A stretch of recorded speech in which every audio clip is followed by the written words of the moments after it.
Liverpool, what is wrong with us? Seriously, where do we always get it wrong? In fact, is there anything left for to play for this season? Can we seriously compete for anything this season? The Premier League is already out of the way. We are not challenging for anything in the Premier League. But even in the top 4 or top 5 qualification, can we do it? Can we even qualify for the Champions League next season? Now, go over to the cup games.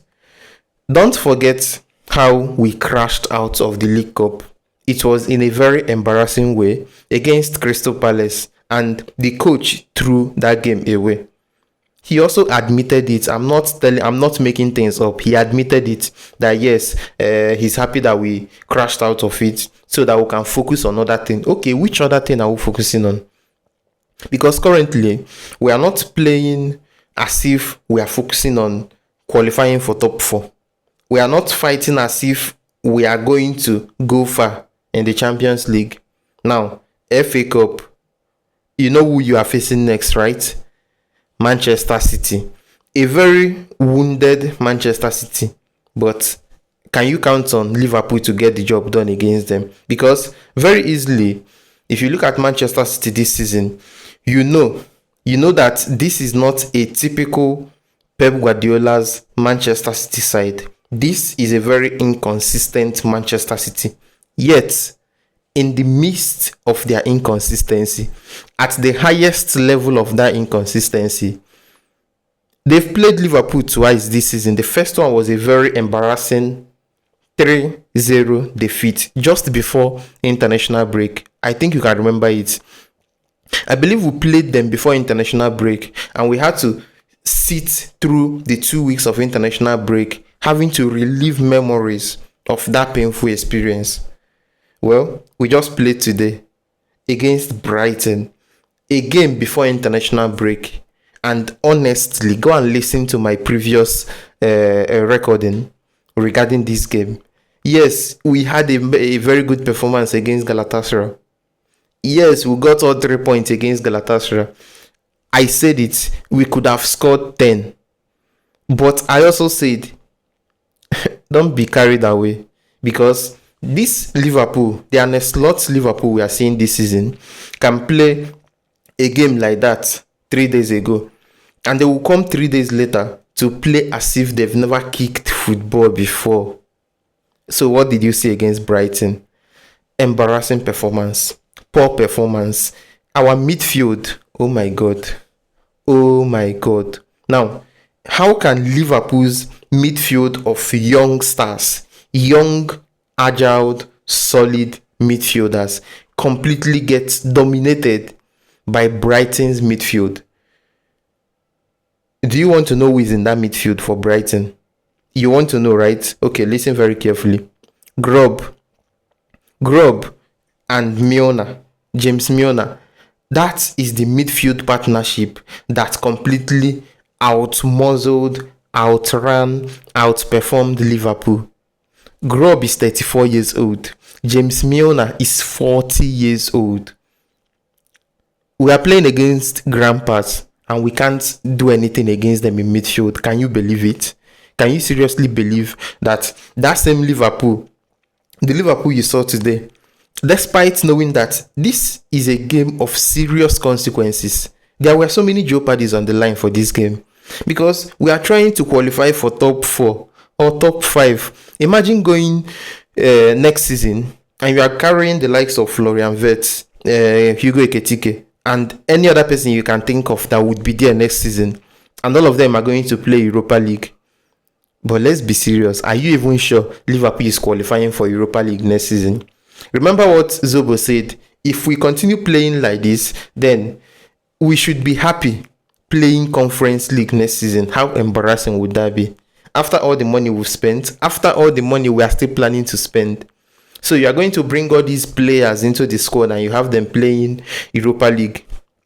Unbelievable. So, what I saw today against Brighton, I felt so numb watching that game. You see, I was not surprised. I was seriously not surprised because I've seen it happen too many times this season.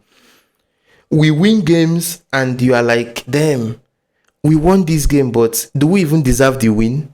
We pick up the draw and you are like, do we even deserve a draw? It has happened too many times this season for you to act surprised about it. So honestly, I wasn't surprised about what we saw from Liverpool today. I wasn't surprised. Yes, I know I am deeply rooted in what we saw from Jurgen Klopp's Liverpool. But throughout this season, these guys, they have successfully turned us from believers to doubters. That is just the reality of it. Or do you even enjoy watching Liverpool play football again? The level of inconsistency we see is appalling. But today, I still can't get over the fact that Danny Welbeck is the one that picked up the win against Liverpool today. Basically, in attack, Danny Welbeck completely made life uncomfortable for Liverpool. He scored the 2 goals that gave Brighton the win. And this is the same Danny Welbeck that is, first of all, he is 35 years old, and secondly, he was not even called up for England in this international break. Yes, yet he is the same guy that is completely making life uncomfortable for Liverpool today.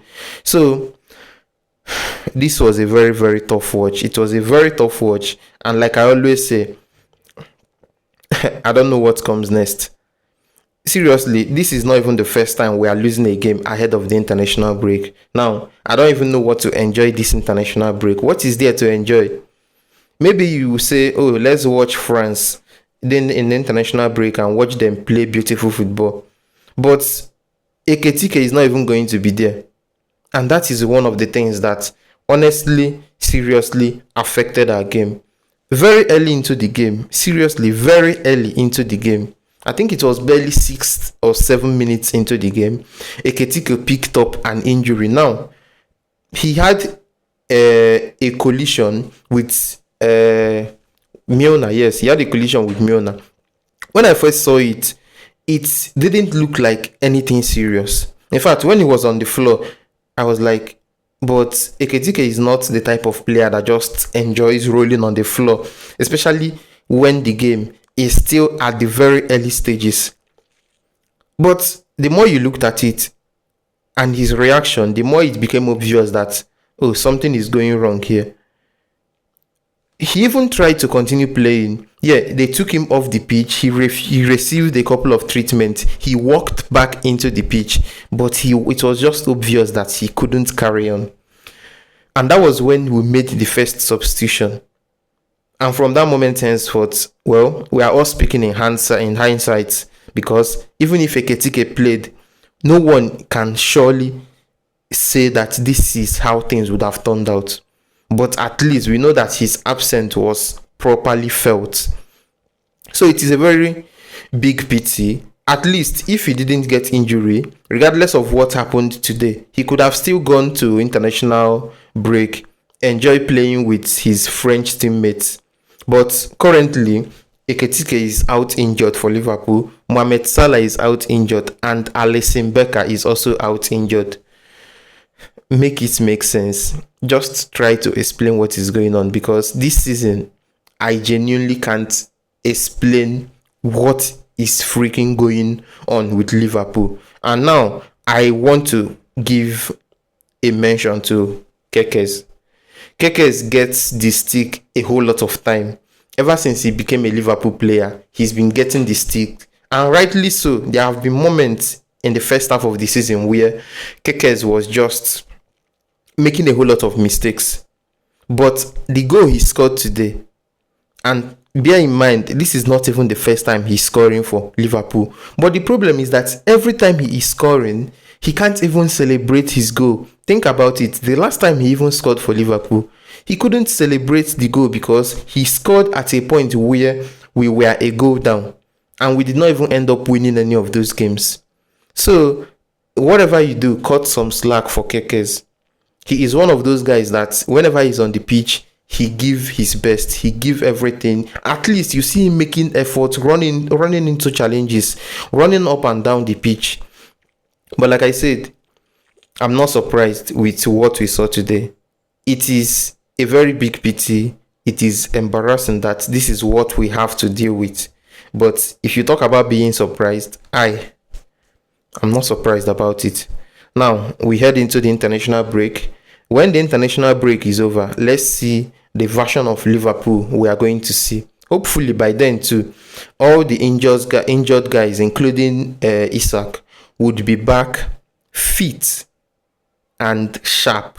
We need them to be back. We need them to be fit, and we need them to be very sharp, because the fixture list we have after this international break is packed and intense. So you can't afford to mess anything up in those. So with that, that's the end of the video. If you're coming across us for the first time, please connect to the channel, like, subscribe, leave your comments on the notification, because a lot more contents are on the way. Good luck.